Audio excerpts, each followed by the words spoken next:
خب بچه ها سلام، خیلی مخلصیم. همونطور که میدونید دیگه میخوایم بریم برای ادامه شاهنامه. حالا یه ذره لایک رو ببرید بالا که تعداد بره بالا و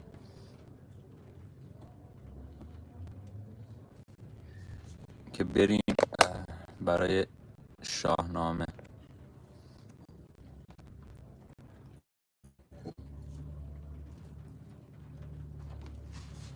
سلام خانم آرام، لیو سلام، کاپتان سلام، امیلی سلام، آریا سلام، جیگرکی آتا سلام. خب بچه ها من یه مختصر بهتون بگم. تا اینجا شد که گشتاس پادشاه ایران داشت شکست میخورد. آقای اسفندیار رو از بند آزاد کرد و بهش گفتش که آقا تو بیا و این لشکر توران رو شکست بده، من به پادشاهی میدم. شکست داد و بعد بهش گفتش که خواهرات هما و بهافرین و تورانیان گرفتن و این بیناموسیه، تو باید بری اونا رو نجات بدی تا من بهت پادشاهی رو بدم.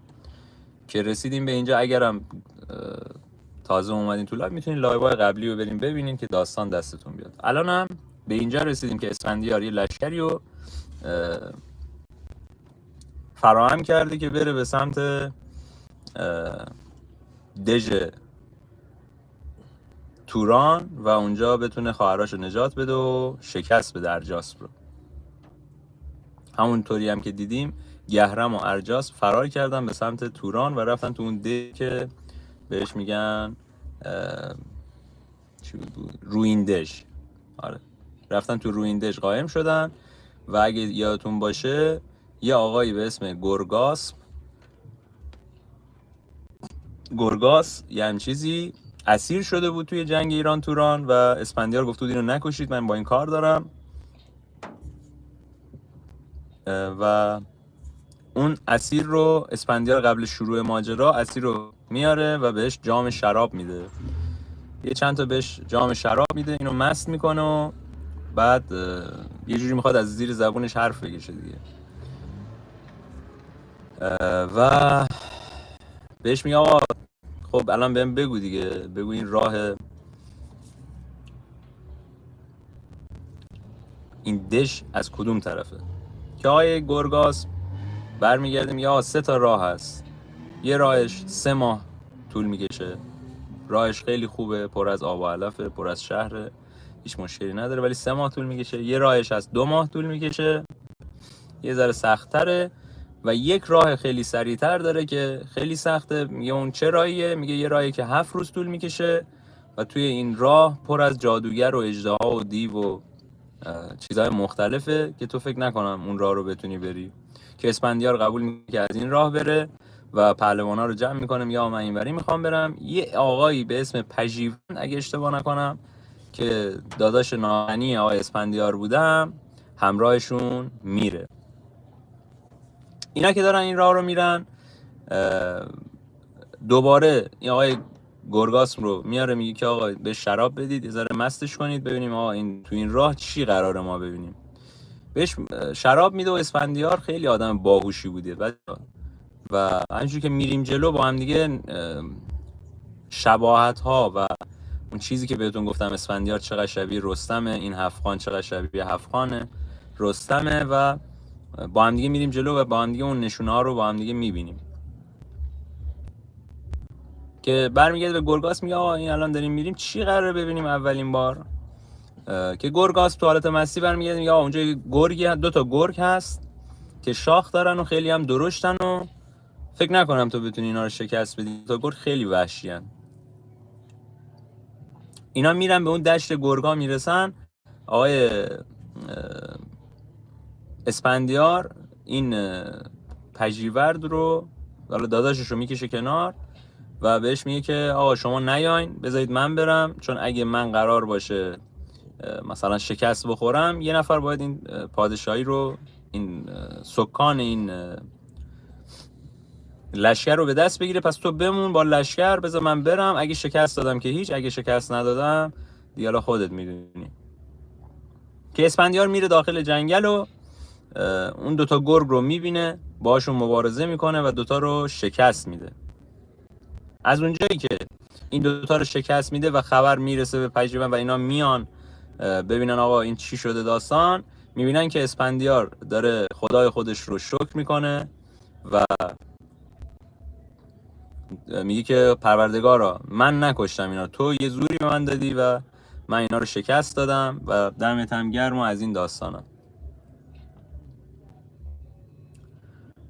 خلاصه پژیون و لشکریان هم میگن آقا دمت گرم چقدر باحال و اینا. یه لحظه گوشی داداش، سویچ دست من نیست، از این بغل میتونی بری؟ آره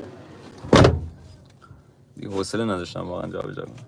بعد آره اون آقای گرگاس هم خیلی ناراحت میشه از این جریان که آقا این گرگا رو شکست داده، خیلی ناراحت میشه. دوباره اینو صدا میکنه اسفندیار، میگه آقا اینو بیارید، بهش شراب میدن، مستش میکنن. میگه آقای گرگاس حالا بعدی چیه؟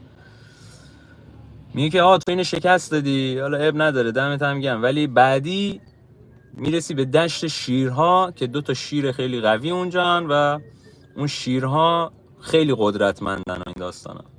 خب اولندش که بخوایم اگه شباهت رو داشته باشیم، شما متوجه میشید که هفت خان رستم هم یک دشت شیر بود و این داستانا. بعد ما اونجا گفتیم که رستم انگار با شکست این هیولاها یه جوری از پدر خودش زال پیشی گرفت. اینجا هم همینجوری شد دیگه. گشتاس اگه یادتون باشه وقتی که میخواست ازدواج کنه یه گرگ شکست داد، بعد رفت اژدها شکست داد از این داستانا. خب دور بزن دیگه.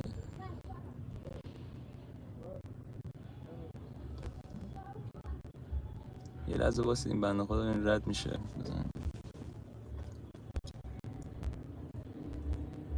رد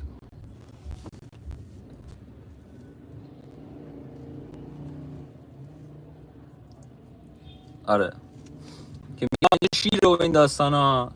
توی ماجرای هفت خان رستم رو هم ما شیر داشتیم دیگه که شکست میده رخش شیر رو. و دوباره اینا میرسن به اون دشتی که شیرهای نر و ماده اونجا هستن و اسفندیار دوباره به لشکر میگه شما بمونید و من برم ببینم داستان چیه. میره میبینه دو تا شیر نر و ماده هستن. حالا با مبارزه‌ای که داره با اینا میکنه با یه شمشیر میزنه فرق سر شیر نر رو میکشه، شیر ماده بهش حمله میکنه، یا حالا یه مبارزه اونجا دارن، شیر ماده رو میکشه.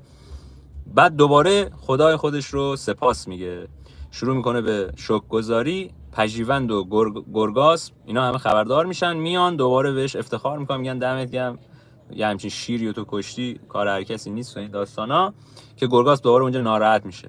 دوباره گرگاس رو میکشن بهش شراب میدن، میگن حالا بعدی چیه؟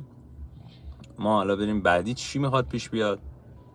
میگه بعدی یک اژدهاییه که خیلی بزرگه، خیلی خیلی بزرگه، یعنی همچین اژدهایی تا حالا ندیدی و هر کسی هم رفته سمتش مرده و هیچ کس زنده از پیشش بر نگشته.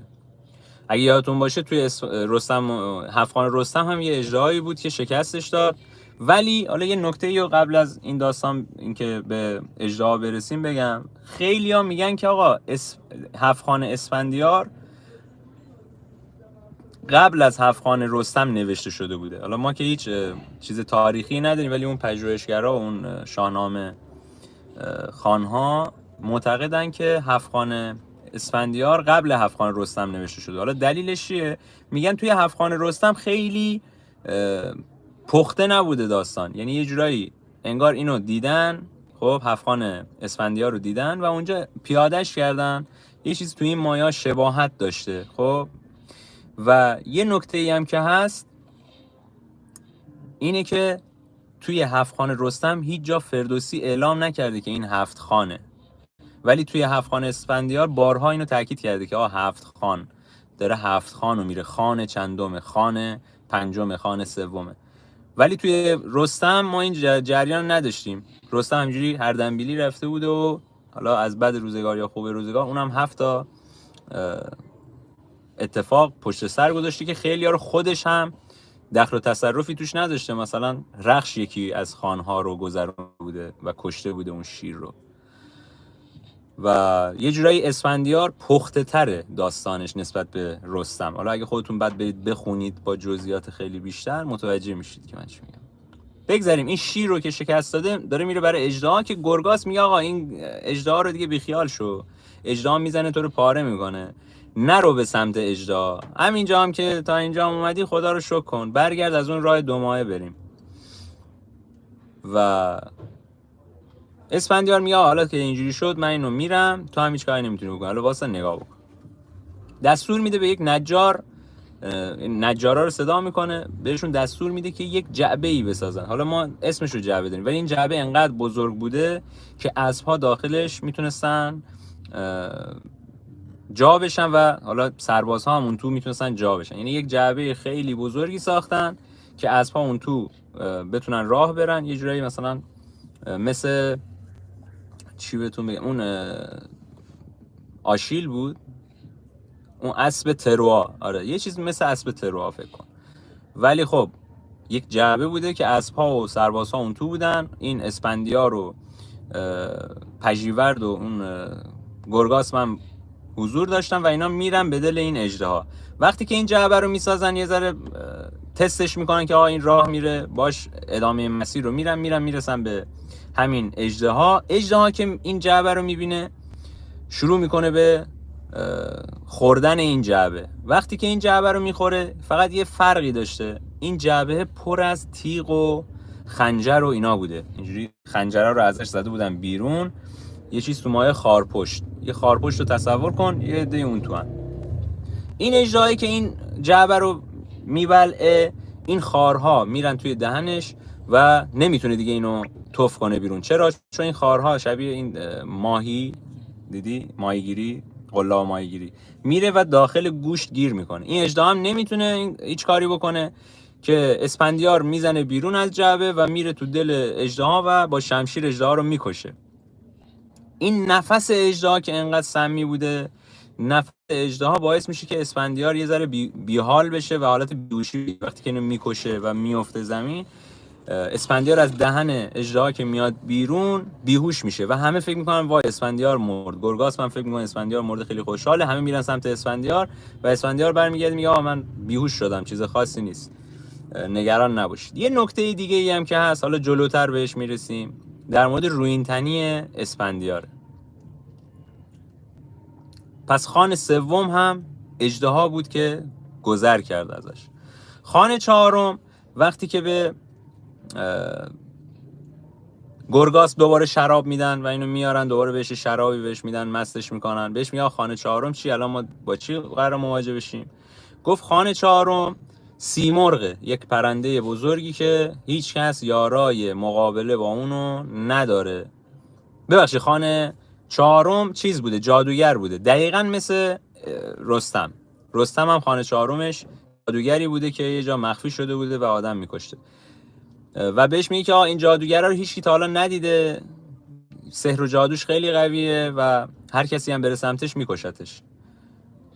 اسفندیار دستور میده که آقا گرگاس رو ببرن دوباره به قول زنجیر، دستور میده که آقا یه جام شراب بیارن به همراه یک تار، یک دستگاه موسیقی، ستار، حالا ما میگیم ستار، میگه یه تاری بیارن و اونم وردارن بیارن. جام شراب ور میداره به همراه ستار، میره تو اون دشتی که اون جادوگر حضور داشته، اونجا میشینه و شروع میکنه به آواز خوندن.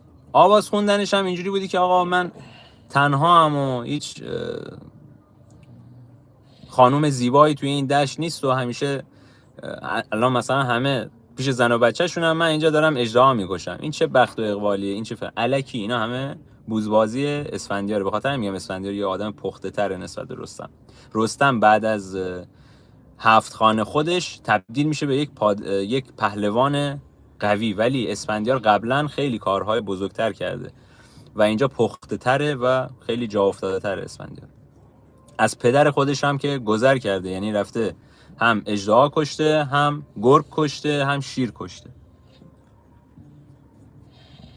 خلاصه اون جادوگره وقتی این آوای اسفندیار رو میشنوه خودش رو تبدیل به یک دختر زیبا میکنه و میاد و نزدیک اسفندیار میشه. اسفندیار که اونو میبینه همچنان داره میخونه، میگه خدای شکر یه دختر زیبا اومد سمتمون. و جالبتر از این بهتون بگم، اسفندیار یه گردنبندی توی گردنش بوده که از گشتاسپ بهش رسیده بوده و گشتاسپ از زرتشت گرفته بوده این گردنبندو. همونطوری که توی افسانه ها میگن اسفندیار رویینتن بوده، توی شاهنامه یه ذره متفاوت‌تر این جریان رویینتنی اسفندیار خیلی متفاوت‌تره. حالا چرا متفاوت‌تره؟ چون میگن که آقا این گردنبندی رو که گرشاسپ به پسرش داده که اسفندیاره، این گردنبند رو از زرتشت گرفته و این گردنبند اینجوریه که آقا تو اگه این گردنبند گردنت باشه، از زخمی شدن توسط شمشیر یه جورایی چی میگم، مبرها میشی، یعنی دیگه چیز نمیشه دیگه، اون زخم بر تو نمیشینه. یعنی با آهن و شمشیر و اینا اگه بخوان تو رو بکشن نمیتونن، یه جوری همون رویینتن میشی. این گردنش بوده و به خاطر همین اون سحر و جادوی اون جادوگر بهش عمل نمیکنه و با زنجیری که پشت سر خودش قایم کرده بوده اون جادوگر رو میگیره و گردنش رو قطع میکنه. دوباره همه میان و این طبق معمول خدای خودش رو شکر میکنه، میگه خدای تو بودی که به من این نیرو رو دادی، به من این انرژی رو دادی و من این زور و بازو رو مدیون تو هم و این داستانا. رستم برخلاف اسفندیار توی داستانش اونجا میره و میبینه یک بزم غذا و ایناست که اونجا میشینه اون جادوگره، میدونی چی میگم، و به خاطر اینکه فقط کلمه خدا ایزد رو میگه اون جادوگر سحرش از بین میره. ولی اینجا برخلاف اون اسفندیار یه گردنبندی داشته که جادو بهش عمل نمیکرده و هم رویینتن شده بوده و خیلی پخته و با نقشه رفته بوده سراغ این جادوگر. اونجا هم اگه یادتون باشی رستم یه نفر رو اسیر کرده بوده و داشته در مورد اون دژ مازندران ازش سوال میکرده. اینجا هم یک گرگاسمی هست که داره اطلاع میده. اونجا خیلی مختصر به قضایا نگاه، به کاراکترها نگاه کرده. اینجا خیلی پخته تره، اصلا همه چیز پخته تره. شما اگه هفت‌خوان اسفندیار رو ببینید، بخونید، کامل متوجه منظورم میشید نسبت به هفت‌خوان رستم. بگذاریم. جادوگر هم شکست میده، دوباره گرگاسمو میارن و بهش جام شراب میدن و بهش میگن که آقا حالا اینم از این، حالا چی میگی؟ بعدی کیه؟ من بعدی رو میخوام بدونم کیه. که دوباره گرگاس میگه بعدی سیمرغ و خیلی قویه، هیچ کس یارای مقابله باهاش نیست و پرنده غولاساییه که آتش ازش میاد و این داستانا دیگه هممون میدونیم دیگه. فقط یه نکته ای که هست اینجا باید جالب باشه برامون، سیمرغ همیشه یک نیروی خیر بوده، یعنی جزء ارکان خیر ماجرای شاهنامه بوده. حالا چی شده سیمرغ اینجا جزء یک دیو، مثل یک دیو داره عمل و باید اینو شکست بدن؟ بذارید اینو موقعی که اسفندیار با رستم مقابله میکنه اونجا بهش میرسیم. الان اینجا نمیشه زیاد توضیح داد. توی مبارزه اسفندیار و رستم ما به این جریان میرسیم که این سیمرغ جریانش چی بوده، چرا الان اینجا جزء نیروی شر هستش. دوباره اسفندیار گرگاسمو میفرسته و به پژیون میگه که بیا به نظر چیه داستان. پژیون میگه من که میگم که برگردیم، ولی حالا اگه تو میخوای برو جلو، من پشتتم. اینجا آقای پژیون حکم یک آدم مؤمن و بسیار مهم رو داره برای اسفندیار، داداش ناتنیش. نگفتن که آقا این مؤمنه یا مثلا از زرتشتیانه یا چیز خاصی، ولی حالا میریم جلو بعد بهتون میگم دلیلش چیه این حرف من. که اسفندیار بازم میگه اوکی، پس اون جعبه ای که ما ساختیم برای اژدها رو بیارید، با همون جعبه میریم سراغ سیمرغ. یه زرنگی خاصی داشته اسفندیار، همون جعبه رو میارن، دوباره همون داستان پیاده میکنن، میرن تو اون جعبه اسب‌ها رو میبرن، نیزه‌ها رو میبرن، میرن به سمت سیمرغ. سیمرغ که میاد حمله میکنه به اینا، وقتی که با بالش داره اینا رو میزنه، اول که آتیش میزنه، چون این چوب ها انقدر جنسشون خوب بوده آتیش زیاد بهش نفوذ نمیکنه. بعد با بالش که میاد، با بال و پرش که میاد این جعبه رو بزنه، دوباره اون شمشیرها و اون نیزه هایی که از جعبه بیرون بوده میگیره به بال و پر سیمرغ و سیمرغ زخمی میشه. اسفندیار میاد بیرون و سیمرغ رو شکست میده. کل سپاه باز هم به اسفندیار میگن آقا دمت گرم، چقدر باحال، چقدر خفن، تو بهترینی. بازم اسفندیار از خدای خودش داره شکرگزاری میکنه. گرگاس رو میکشه کنار، میاره دوباره بهش شراب میده. این جریان شراب دادن به گرگاس به خاطر اینه که گرگاس یک آدم پیچیده‌ای بوده که فقط و فقط میخواسته از مستیش استفاده کنه و توی مستی ازش حرف بکشه بیرون. به خاطر همینه هی بهش شراب میدادن. دوباره بهش شراب میده و این شروع میکنه به سوال جواب که آی گرگاس، اینم از سیمرغ، بعدی چیه؟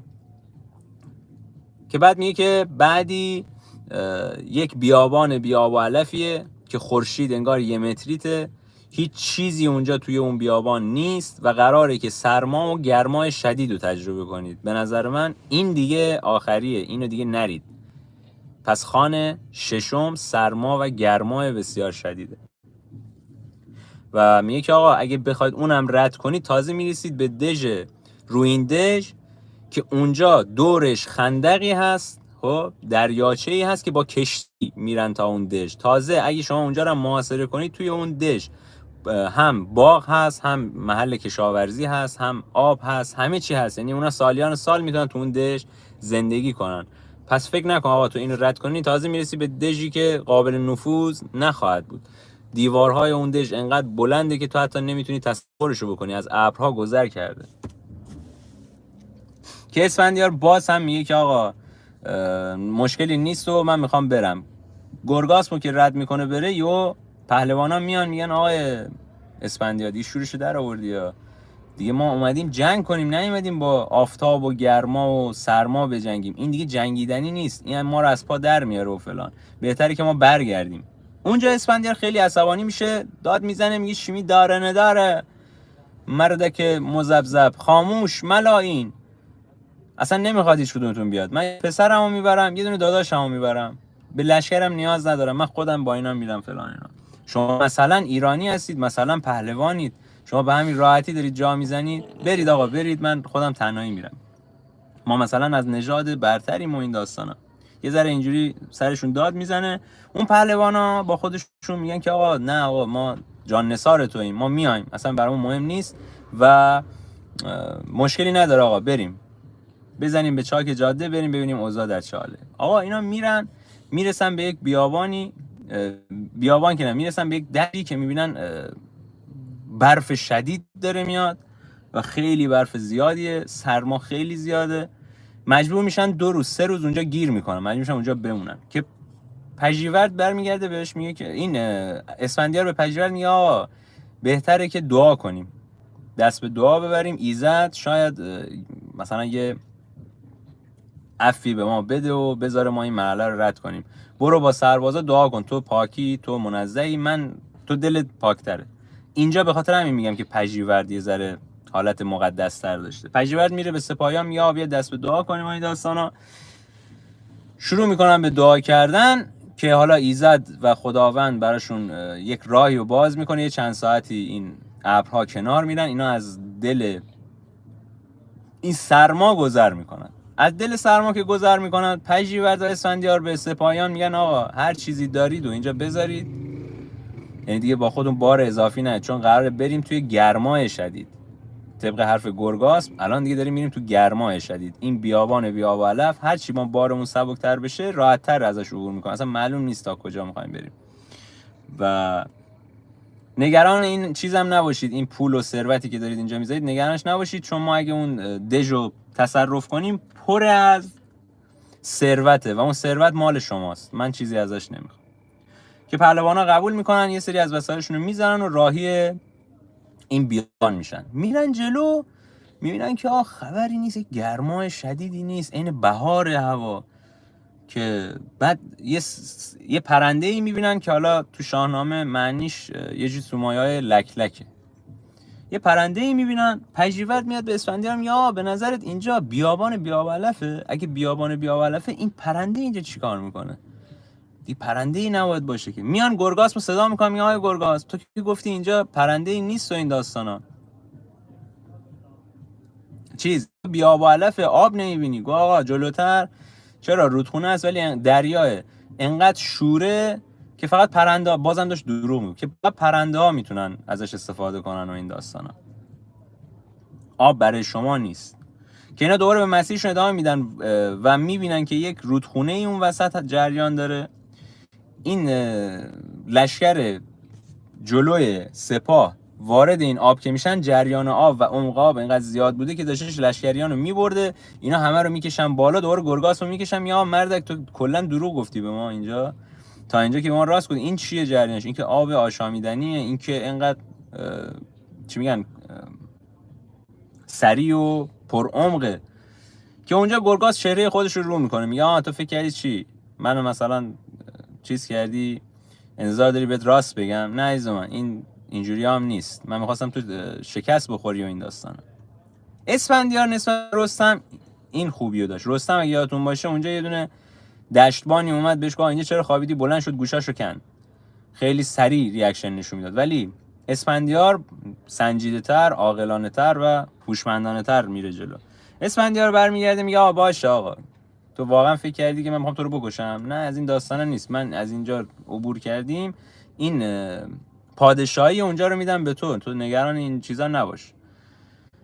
میگه باشه، اگه میخوایم از این دریا عبور کنیم، از این رودخونه عبور کنیم، دست و پای منو باز کنیم، من این همه آهنه، مگه بخوام بیام تو آب غرق میشم. که دستور میده دست و پاشو باز کنن، از این آب گذر میکنن، میرن اونور.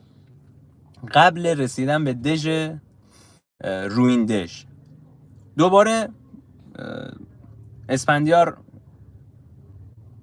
گرگاس رو صدا میکنه. اینجا میخواد یه چالشی را بندازه به گرگاس، میخواد این تعهدش نسبت به خودش رو تست کنه. میگه آقای گرگاس دیگه ما رسیدیم نزدیک دژیم، من اگه برم تو اون دژ کل تورانیان رو شکست میخوام بکشم، همه رو میخوام بکشم و بعدش تو رو میتونم پادشاه کنم و این داستانا. تو مشکلی با این قضیه نداری چون تو تورانی دیگه. خلاصه که اونجا گرگاس یهو برمیگردی میگه برو بابا مردک ازگل، تو فکر کردی به همین راحتی میتونی از اونجا عبور کنی؟ نه آقا، این خبرا نیست، لعنت به تو و فلان. دوتا فوش به اسفندیار میده. اسفندیار اونجا دیگه قاطی میکنه، شمشیر رو در میاره، پاپ میزنه سر گرگاس رو از وسط به دو نیم تقسیم میکنه. چون دیگه حالا 6 تا خان رو رد کرده بودن، اگه یادتون باشه 6 تا خان رو رد کردن، حالا رسیدن به دژ رویندژ. پس خان اول گرگ ها بودن که 2 تا گرگ بوده، خان دوم شیرها که بازم 2 تا شیر بوده، خان سوم اژدها، خان چهارم جادوگر، خان پنجم سیمرغ و خان ششم بیابان علف. که اینجا دروغ گفته بوده گرگاس و جریانش فرق میکرده. و حالا خان هفتم دژ رویندژ هست. خب 30 دقیقه تا الان گذشته طبق روالمون. من تا همینجا میخواستم اینو بیارم که تو این 30 دقیقه بتونم این 6 تا خان رو بگم. از اینجا به بعدش میره برای خان هفتم و مبارزه اسفندیار با ارجاسپ هست. دمتون گرم، اگه من سرتون رو درد آوردم ببخشید، من سعی میکنم خیلی خلاصه و مفید بگم. الان این داستان 7 خانی که من بهتون گفتم اگه بخواید تا همین 6 تا خانش رو بخونید 3 ساعت 2 ساعت طول میکشه. من سعی کردم خلاصه وار و با نکته های خیلی مهمش بهتون بگم، شباهت هاش نسبت به رستم رو بهتون بگم، کاراکترهایی که خیلی مهمن توی داستان رو بهتون بگم. امیدوارم لذت برده باشید. منم خیلی دیگه اینجا چون بارون زده خیلی دیگه گرمه، یه چند دقیقه از حضورتون مرخص میشم، یه تجدید قوا میکنم، بعد میایم برای لایو بعدیمون. دمتون گرم، دوستتون دارم. از اینا